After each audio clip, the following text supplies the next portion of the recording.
30,000 people roughly die of prostate cancer per year. Dr. Scott Tagawa is a medical oncologist at New-York-Presbyterian and director of the Genitourinary Oncology Program at Weill Cornell Medicine. That's more or less how many are newly diagnosed with metastatic disease. About 5 to 10% of prostate cancer cases are metastatic. And despite incredible leaps in recent years in terms of treating a variety of other metastatic cancer types, metastatic prostate cancer remains incurable. Some of the other cancers have been really revolutionized by immunotherapy, leading to either cures or durable long-term survival even off therapy. And that has been missing in prostate cancer.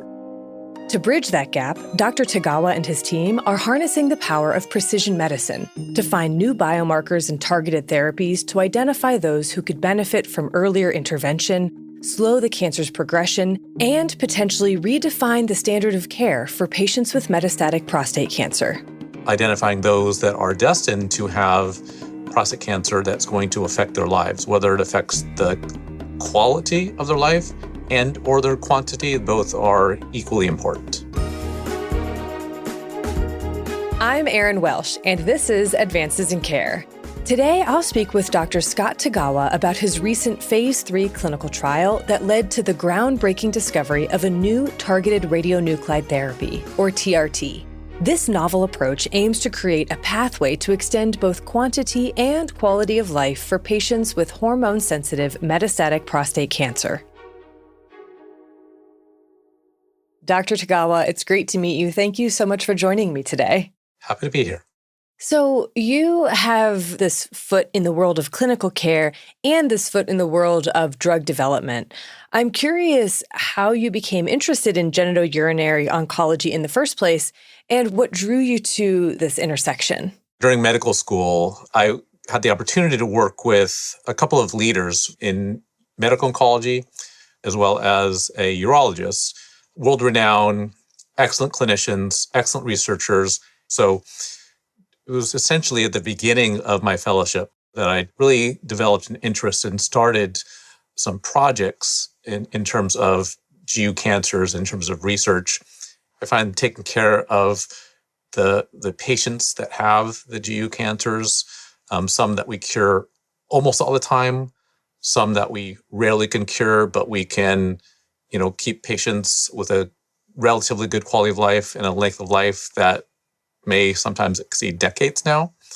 I really like that mix of both diseases as well as the ability to participate in clinical research at a very early time point. Right. And that research is really critical because prostate cancer remains one of the most common cancers in men, and it's the second leading cause of cancer death overall. And I was wondering if you could share why you think this cancer remains such a major challenge in oncology today. So one of the issues from prostate cancer until relatively recently is deficiencies in imaging. You used to see maybe just the very tip of the iceberg, where we would miss a huge percentage of the tumors that are out there. Now, the other that's different in terms of prostate cancer, as a general rule, is that the standard immune drugs that we have for many other cancers rarely work in prostate cancer. Some of the other cancers have been really revolutionized by immunotherapy, leading to either cures or durable long-term survival even off therapy. And that has been missing in prostate cancer. So prostate cancer, I think, is harder to cure in part because it's a slower growing cancer. So traditionally, when we give chemotherapy, we need tumors that replicate faster so we can get rid of them. And the other is that the main effective way that we treat is with hormonal therapy that kills some cells, but really slows them down more. And we get years rather than months, but most often have a lot left over. And then we have deficiencies in what we've discovered in terms of research. Right. So the biological component is tricky, and it's one of the more stigmatized cancers. So I imagine getting patient buy-in to participate in research, that might be a bit more difficult. Yeah. So those, for I think, decades in the past have led to, us in the prostate cancer field being behind, we always compare ourselves to breast cancer. Now it's, much more widespread. The ability to offer research and patients participating in research is much more common than it used to be, but we're still looking to catch up. Right. And when you talk about catching up, what have some of the major advances in prostate cancer detection looked like? I mentioned screening, and in the older days, there was no such thing as PSA, and then PSA was introduced.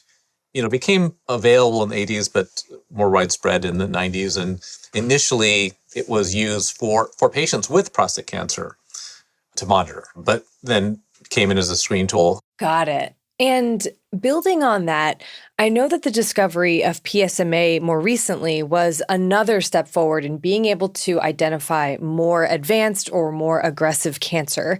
And that discovery actually happened at Weill Cornell Medicine. Can you briefly take me through the discovery of PSMA and what that finding meant for its potential as a therapeutic target?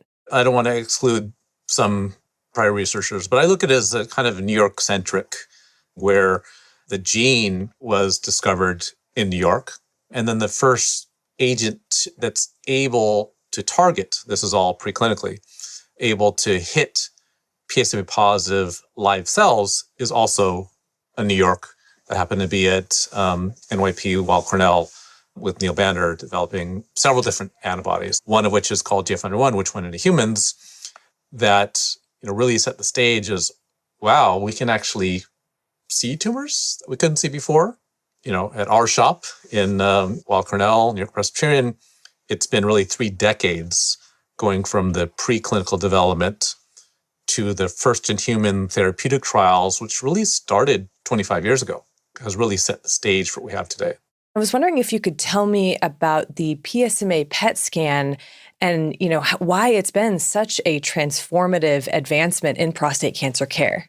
So most prostate cancer cells, and particularly untreated prostate cancer cells, virtually all will have PSMA that is there. And all cancers will have cells that are out there that we can't see. It doesn't matter if it's a CT bone scan, first or second generation PET scan, we can't see it most of the time. But because of a combination of how much PSMA expression that is there, plus the development of the agents that are able to sometimes see things that are a few millimeters that we couldn't see before. You look at a screen and we see this bright thing that's out there. It's just so obvious that a 3 millimeter lymph node that has prostate cancer, we might pick up on a PET scan. A radiologist scrolling through the same section on a CT MRI is just going to bypass it. So it's the ability to exploit the target that's relatively selective, and then the technology to be able to develop the agents, administer the agents, and have the scanner to detect them. All that has come together really over the last decade. Okay, so you're able to look at the images from that PSMA PET scan and then decide if the patient is a good candidate for PSMA-targeted therapy. Can you explain how PSMA-targeted radioligand therapy works in particular? So the world of TRT, or targeted radionuclide therapy, we have a target. We have a radionuclide that is therapeutic, so that's the R and the T, so a radioactive particle that's delivered to a target that is able to selectively kill those target cells utilizing radiation that is able to damage DNA. For targeted radioligand therapy, the carrier or targeted agent happens to be a small molecule ligand. That's radioligand therapy. Got it. So for targeted radioligand therapy, the target is the PSMA cells, and the radiation is delivered directly to the tumor using a small molecule ligand as the delivery mechanism. And so it's a more targeted, less damaging way to treat cancer cells. Yeah.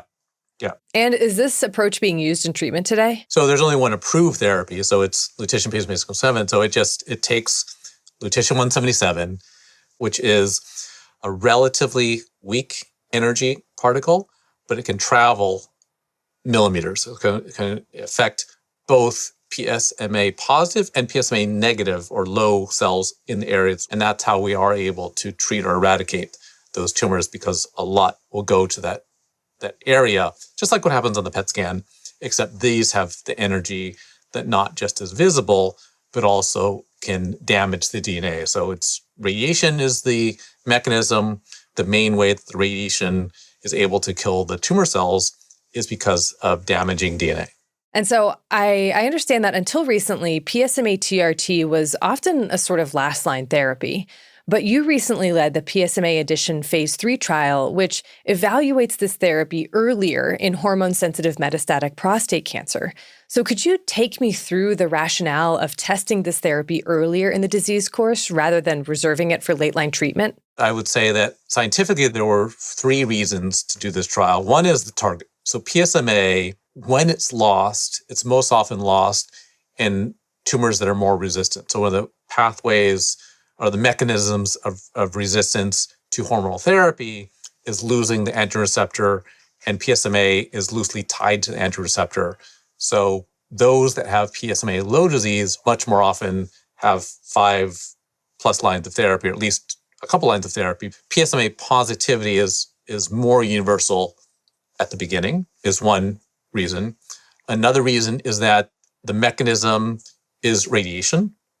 And as a tumor becomes more resistant to whatever therapy, they often develop changes, genomic changes and other changes that make them radiation resistant. And then PSMAddition, the addition is adding it to the backbone of hormonal therapy.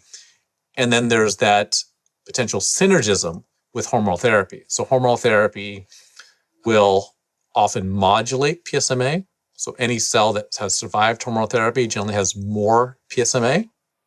Those are the main reasons that we said, okay, let's move this up front. It's not just early, it's at the very beginning. So some patients, it is recurrent disease.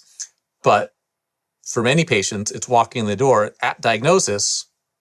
This is the patient population that we're looking at with the initial treatment. Okay, got it. So what were some of your key findings from this trial? In terms of results, the primary endpoint that we wanted to hit was prolonging radiographic progression-free survival, so prolonging time until scans getting worse or the patient dying. And that primary endpoint was met with a 28% improvement.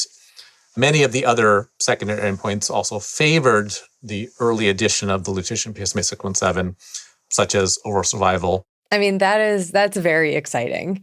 And it also strikes me how New-York-Presbyterian and Weill Cornell Medicine have always been so deeply involved in the evolution of prostate cancer research.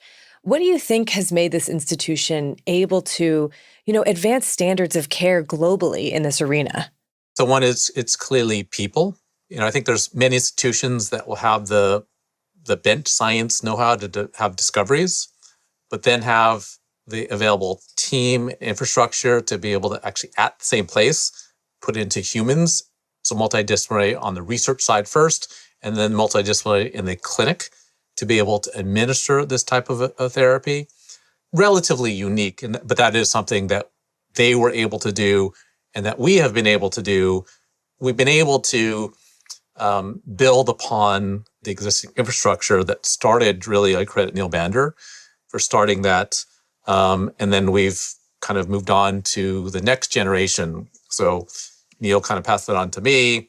And then now we're training the next generation to kind of take over from us in terms of the newer trials. And now we're looking to leverage the infrastructure that was created to hopefully come up with, additional agents against additional targets. Wow. I mean, it's so encouraging to think about where this research might go in the future. And it must be so incredible to take part in the entire process of medical innovation, being able to see a drug development through from its origins all the way to its end in a clinical setting. I mean, that must be so fulfilling.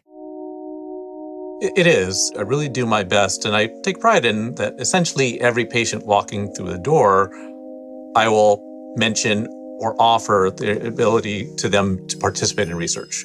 And I think that's the main way that we can, do our best to eliminate or lower prejudices against participation.